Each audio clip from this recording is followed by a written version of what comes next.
السلام علیکم ورحمۃ اللہ وبرکاتہ۔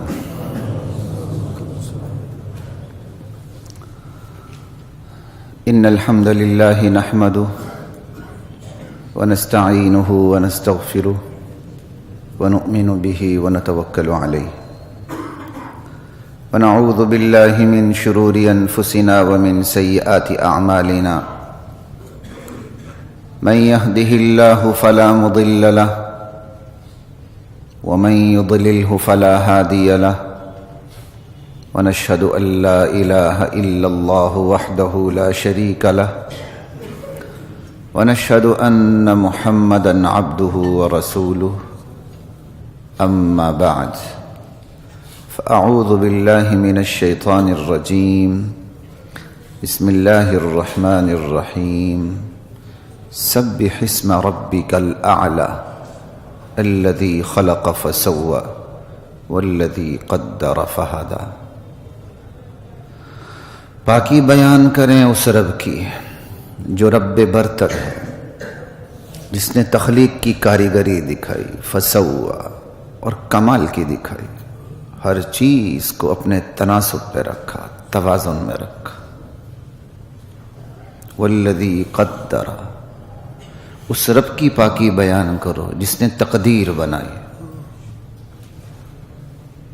فہدا، پھر اس تقدیر کی طرف رہنمائی بھی کی کہ بندے کی تقدیر میں جو کچھ لکھ دیا گیا ہے، جو منصوبہ بندی ہو گئی ہے، اس تک پہنچنے کے لیے، وہ کام کرنے کے لیے بندے کو اللہ نے ہدایت بھی دے دی، رہنمائی بھی کر دی۔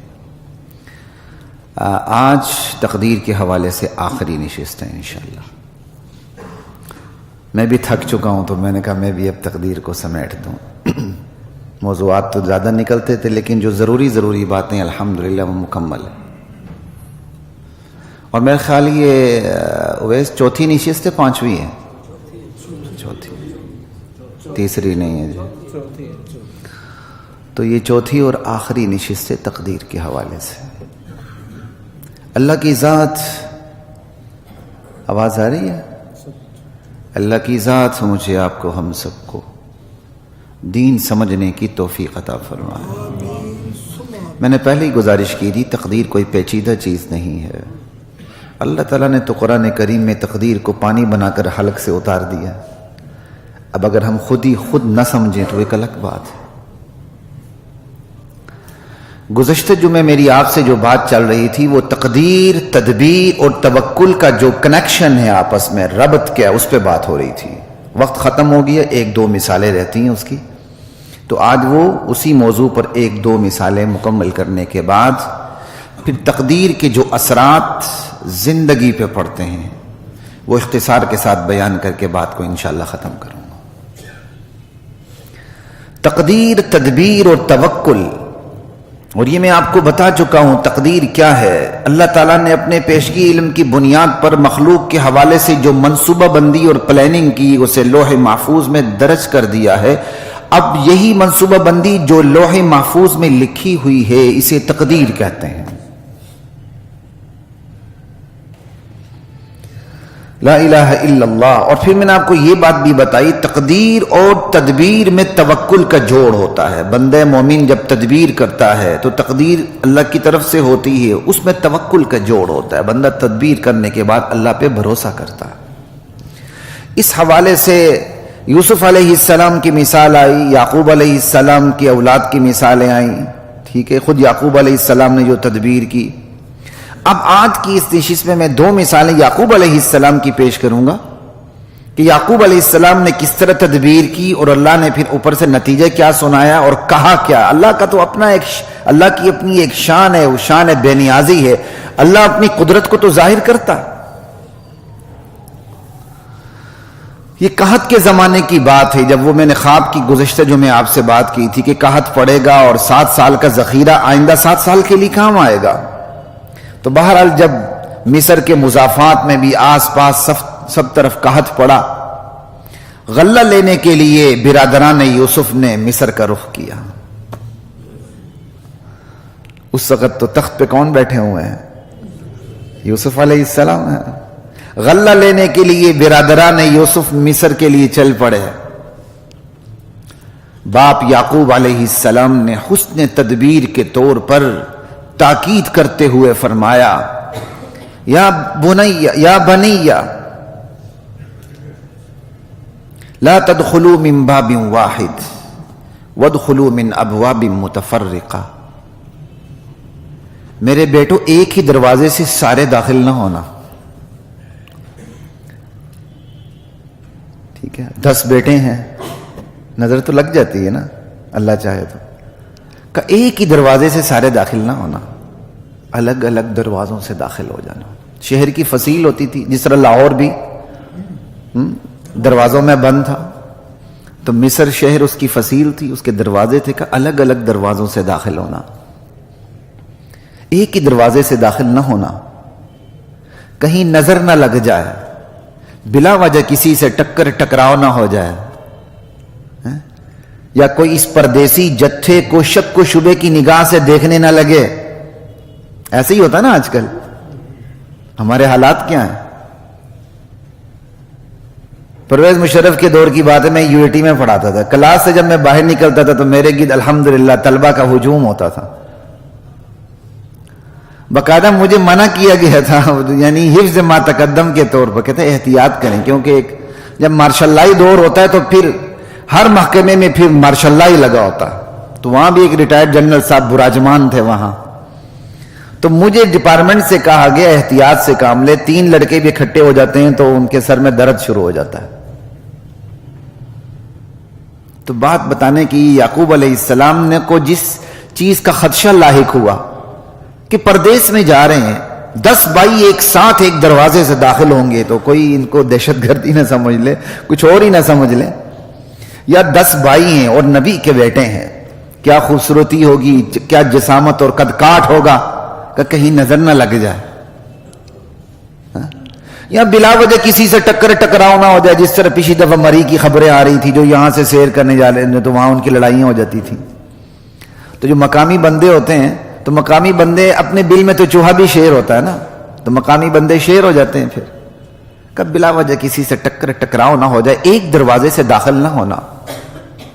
لیکن یہ تدبیر بتائی، یہ مشورہ دیا، لیکن ساتھ کیا فرمایا، وما اغنی عنکم من اللہ من شیء، میرے بیٹو یاد رکھنا میں اللہ کی تقدیر سے ٹکر نہیں لے سکتا، میری تدبیر اللہ کی تقدیر سے ٹکر نہیں لے سکتی، میں تمہیں اللہ کی تقدیر سے ذرہ بر بھی نہیں بچا سکتا. ان الحکم الا للہ، کیونکہ اختیار اللہ کا چلتا ہے، اس کی مرضی ہماری اس تدبیر پہ وہ تقدیر کی صورت میں کیا نتیجہ مرتب کرتا ہے.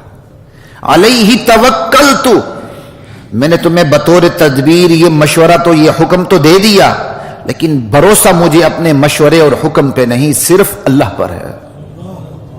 کیا بات، کیا عقیدہ بنتا ہے. وعلیہ فلیتوکل المتوکلون، اور بھروسہ کرنے والوں کو اپنی تدبیر پہ نہیں، صرف اللہ پہ بھروسہ کرنا چاہیے. علیہ پہلے لائے ہیں. اب تو آپ کو عربی گرامر کا پتہ نہیں تو میں کیا بتاؤں، اس میں حصر کا فائدہ ہے. اسی پہ بھروسہ، کسی اور پہ کا تدبیر پہ نہیں، صرف اللہ کی ذات پہ بھروسہ. لا الہ الا اللہ. اچھا جی، وَلَمَّا دَخَلُوا مِنْ حَيْثُ أَمَرَهُمْ أَبُوهُمْ، بیٹے چل پڑے، باپ کے حکم کے مطابق مختلف دروازوں سے داخل ہو گئے. باپ کا ارمان بھی پورا ہو گیا، خواہش بھی پوری ہو گئی، تدبیر بھی بڑی مناسب ٹھہری، کوئی بلا وجہ ٹکراؤ کہیں نہیں ہوا، کسی نے مشتبہ نگاہوں سے نہیں دیکھا، کوئی نظر شزر نہیں لگی، بچتے بچاتے دربار میں بھی پہنچ گئے. لیکن اللہ کی تقدیر دوسری طرف سے پہنچ گئی. اب اسی کو اللہ ذکر کر رہے ہیں اپنی شان بے نیازی سے. ما کان یغنی عنہم من اللہ من شیء، تقدیر اللہ کی دوسری طرف سے پہنچی. بھائیوں میں سے ایک بھائی کو چوری کے الزام میں روک لیا گیا. اب قصے یوسف پہ جب بات ہوگی تو پھر ہم بات کریں گے، یہاں تو صرف تقدیر تدبیر کے حوالے سے بات ہو رہی ہے. چوری تھی، ہوئی نہیں تھی، الزام میں روک لیا گیا. ٹھیک ہے، نہیں وہ موقع نہیں، پھر وہ تدبیر کی بات ہی ساری ختم ہو جائے گی. مطلب باپ کی تدبیر نے ایک طرف سے بچوں کو بچانا چاہا، اللہ کی تقدیر نے دوسری طرف سے پکڑ لیا۔ تدبیر کند بندہ، تقدیر زند خندہ۔ کہتے ہیں بندہ تدبیر کرتا ہے، تقدیر مسکراتی ہے۔ باپ نے تدبیر کی ایک طرف سے، اللہ کی تقدیر نے پکڑ لیا دوسری طرف سے۔ اب اللہ اسی کو کہتے ہیں شان بے نیازی سے، ما کان یغنی عنہم من اللہ من شیء۔ میں نے باپ بچوں کو، باپ بیٹوں کو عارضی تکلیف میں مبتلا کرنے کی جو تقدیر لکھ ڈالی تھی، یعقوب اس تقدیر کو ٹالنے کی پوزیشن میں ہی نہیں تھے۔ الا حاجۃ فی نفس یعقوب قضاها، ہاں انہیں اپنے علم کے مطابق جو خدشہ نظر آیا اس کے مطابق انہوں نے تدبیر کی اور بڑی کامیاب تدبیر کی، لیکن میری تقدیر دوسری طرف سے آ گئی۔ پھر سوال پیدا ہوتا ہے، پھر تدبیر کی حیثیت کیا رہ جاتی ہے؟ یعقوب نے ایک طرف سے تدبیر کی، اللہ نے دوسری طرف سے پکڑ لیا، تو اس کا مطلب ہم تدبیر سے ہاتھ کھینچ کے بیٹھ جائیں؟ کہ نہیں، اس کا جواب بھی اللہ دے رہے ہیں، کوئی اور نہیں دے رہا۔ کہ یعقوب نے جو کیا علم کی روشنی میں کیا، وہ تھے ہی علم والے۔ وَإِنَّهُ لَذُو عِلْمٍ، میرا نبی یعقوب علم والا تھا، اور علم بھی کس سے لیا تھا؟ لما علمناہ، یہ علم ہم نے دیا تھا۔ یعقوب نے بچوں کو نظر ٹکر ٹکراؤ سے بچانے کے لیے جو تدبیر سکھائی تھی وہ بھی علم وحی کی روشنی میں تھی، اور یعقوب کا یہ عقیدہ کہ میری تدبیر اللہ کی تقدیر سے ٹکر نہیں لے سکتی، یہ بھی علم وحی کی روشنی میں تھا یہ عقیدہ، لیکن تدبیر چھوڑی نہیں۔ وَلَكِنَّ أَكْثَرَ النَّاسِ لَا يَعْلَمُونَ، لیکن اکثر لوگ تقدیر اور تدبیر کے اس تعلق کو جوڑ کو سمجھتے نہیں۔ وہ تدبیر کے زور پہ تقدیر کا انکار کر دیتے ہیں، یا تقدیر کے بہانے تدبیر سے ہاتھ کھینچ لیتے ہیں کہ گویا وہ اپاہج ہیں، ہاتھ پاؤں توڑوا کے بیٹھے ہیں، نہیں جی ہم سے تو کچھ ہوتا ہی نہیں ہے۔ نہیں، علم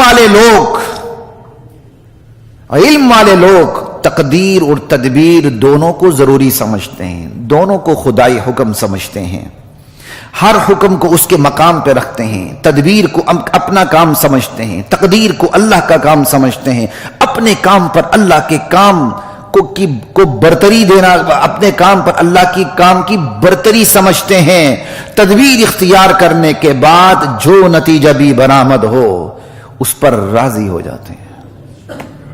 کوئی سمجھ آ رہی ہے تقدیر اور تدبیر کا تعلق؟ لا الہ الا اللہ۔ اب اسی حوالے سے اگلی مثال دے کے میں آگے چلوں گا۔ ام کنتم شہداء اذ حضر یعقوب الموت، اے یہودیو، بڑا نام لیتے ہو اسرائیل کا۔ یعقوب علیہ السلام کا نام اسرائیل تھا، اللہ کا بندہ۔ اسرائیل کا مطلب اللہ کا بندہ، اسرائیل اسی نام پہ انہوں نے رکھا ہے۔ ہم اسرائیل جیسے اصل میں جب اپنی زبان نہ ہونا تو بندہ غلام ہوتا ہے۔ جس طرح وہ منہ ٹیڑھا کرے، ہم منہ ٹیڑھا کرنے کی کوشش کرتے ہیں، جو زاویہ 60 کا 70 کا 90 کا وہ بنائے، ہم بنانے کی کوشش کرتے ہیں۔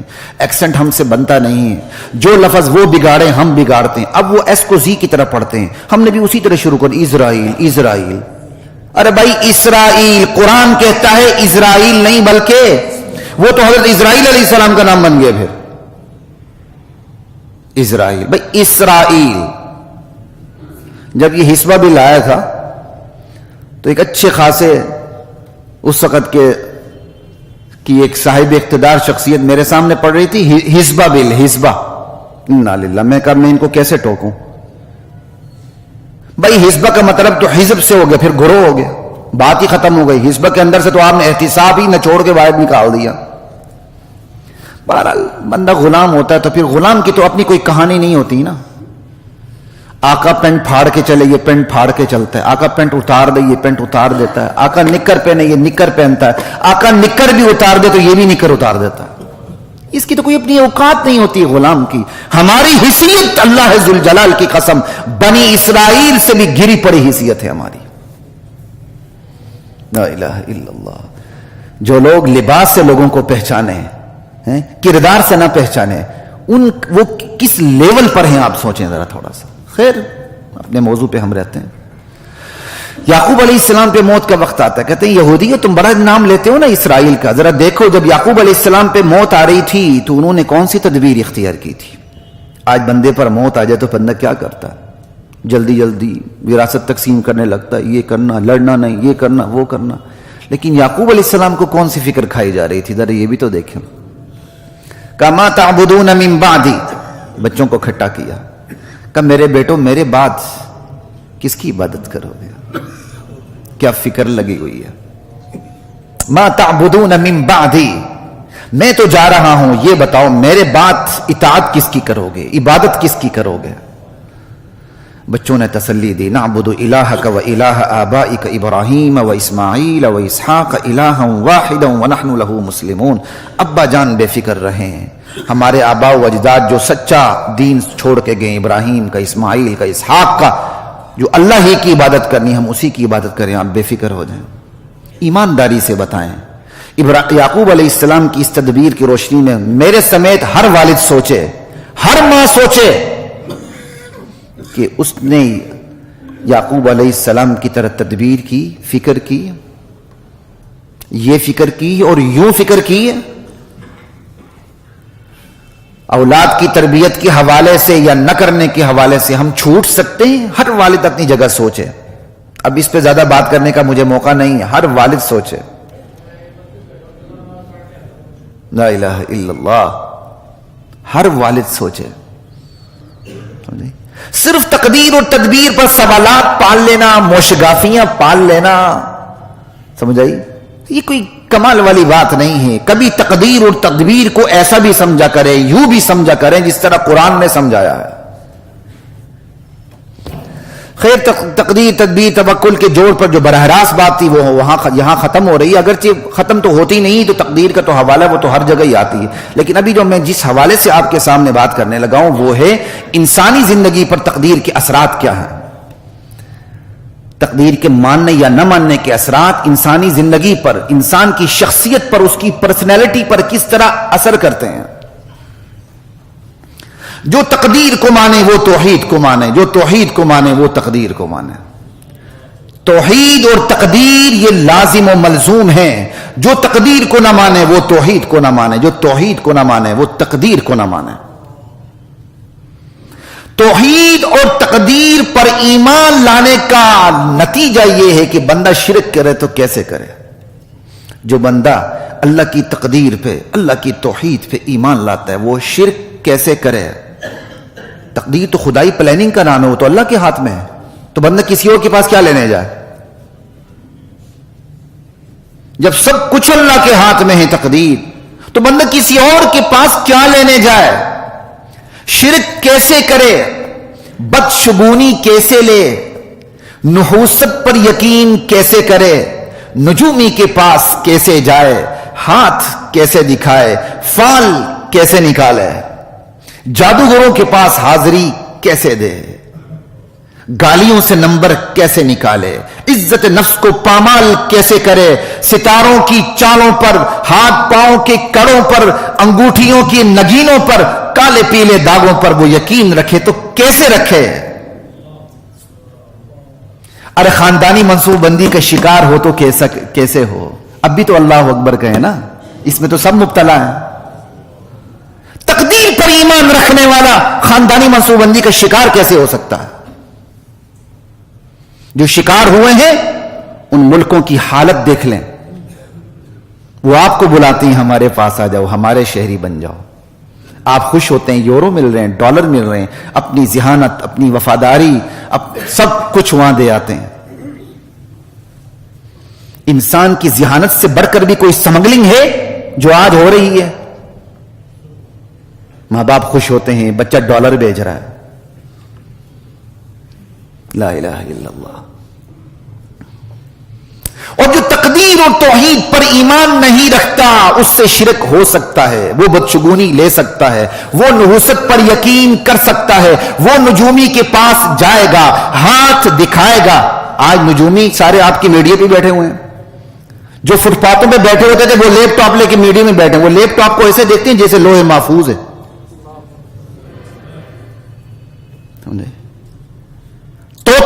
نکالے گا، طوطا ہماری قسمت بتائے، بندہ فال نکالے گا۔ خیر مجھے ایک اطلاع ملی کہ بعض اہم ترین عہدوں پر فالوں کے ذریعے تعیناتی ہوئی ہے، مجھے کسی اینکر نے بات بتائی تھی، میں اب نام نہیں لوں گا۔ کیا کہتے ہیں کہ بعض عہدوں پر تقرری اس دفعہ فال کے ذریعے ہوئی ہے، باقی اللہ جانتا ہے کتنی بات سچ ہے کتنی غلط ہے۔ طوطا فال، بندہ فال، جادوگر کے پاس جائے گا، اگلا ماں بہن کی گالیاں دے گا، وہ نمبر نوٹ کرے گا، ہاتھ پاؤں میں کڑے پہن کے تقدیر کا مالک سمجھے گا، ستاروں کی چالوں پر ایمان لائے گا، کالے پیلے داغے باندھ کر تقدیر کو مالک سمجھے گا، ان کالے پیلے داغوں کو، انگوٹھیوں کی نگینوں پر وہ ایمان لائے گا، نحوست پر یقین رکھے گا وہ۔ ارے کوئی فرد منحوس نہیں، کوئی گھاک منحوس نہیں، کوئی جانور بلی کتا منحوس نہیں، کسی جانور بلی کتے کا گزر منحوس نہیں، پہلے گاہک کو ادار دینا منحوس نہیں، کوئی لمحہ کوئی گھڑی منحوس نہیں، سورج چاند گرن منحوس نہیں، کوئی دن منحوس نہیں، کوئی مہینہ منحوس نہیں، محرم سفر منحوس نہیں، کوئی سال منحوس نہیں، زندگی کی کوئی گھڑی منحوس نہیں۔ نحوست اور بے برکتی تو اعمال میں ہوتی ہے، انسان کے اعمال بدبودار ہوتے ہیں۔ لا الہ الا اللہ، یہ ہے تقدیر اور توحید کا جوڑ۔ جس قدر تقدیر پر یقین ہوگا اسی قدر عقیدے میں شفافیت آئے گی، کرسٹل کلیئر ہوگا عقیدہ۔ سمجھ آئی بات کی؟ لا الہ الا اللہ۔ بالکل اسی طرح جو تقدیر پر ایمان رکھے گا وہ خدا کے نظام جزا اور سزا پر بھی ایمان رکھے گا۔ خدا کی تقدیر نہ اندھی ہے، نہ بہری ہے، نہ حکمت سے خالی ہے۔ خدا کی تقدیر کا مقصد ہی امتحان ہے، لیبلوکم ایکم احسن عملا۔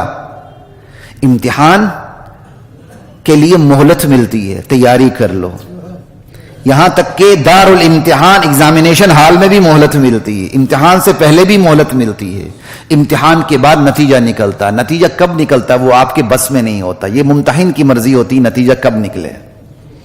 بالکل اسی طرح تقدیر پر ایمان رکھنے والا خدا کی گرفت پر ایمان ضرور رکھے گا، خدا کے جزا پر ایمان ضرور رکھے گا، لیکن وہ جزا سزا کا عمل کب ظاہر ہو، وہ گرفت کب آئے وہ اللہ کو پتا ہے، وہ انعام کب ملے وہ وقت میرے اور آپ کے اختیار سے باہر ہے، وہ اللہ کے ہاتھ میں ہے۔ یہاں جبر ہے وہ، اور جہاں جبر ہے وہاں پوچھ نہیں آپ سے، وہ وقت آپ کے اختیار میں نہیں۔ لوگ بہت بڑی غلطی کرتے ہیں، فرد کی مہلت، فرد کے لیے جو سزا ہے اور ملت کے لیے جو سزا ہے اس میں فرق نہیں کرتا۔ کہتے ہیں جی امریکہ کو زوال کیوں نہیں آ رہا؟ بھائی پہلا سوال یہ تجھے خود زوال کیوں نہیں آ رہا؟ تیرے اعمال اتنے منحوس ہیں، تجھے خود زوال کیوں نہیں آ رہا؟ کہتے ہیں جی امریکہ کو زوال کیوں نہیں آ رہا؟ اب اس نے فیصلہ کرنا ہے، جو خدا نے اپنا حساب لگانا ہے، جمع تقسیم ضرب تقسیم جمع تفریق کا، وہ یہ بندہ لگانے بیٹھا زوال کب آئے گا۔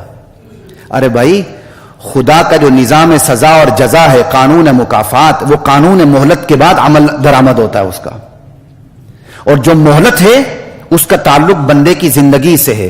فرد کی زندگی چھوٹی سی ہوتی ہے اس لیے وہ پکڑ میں بھی جلدی آتا ہے، اس کو انعام بھی جلدی ملتا ہے، لیکن جو ایک ملت کو مہلت ملتی ہے اس میں ماضی حال مستقبل کی نسلوں کی نسلیں ہوتی ہیں، اس کے لیے مہلت زیادہ ہوتی ہے۔ مہلت ختم ہوتی ہے تو پھر قوم بھی گرفت میں آ جاتی ہے۔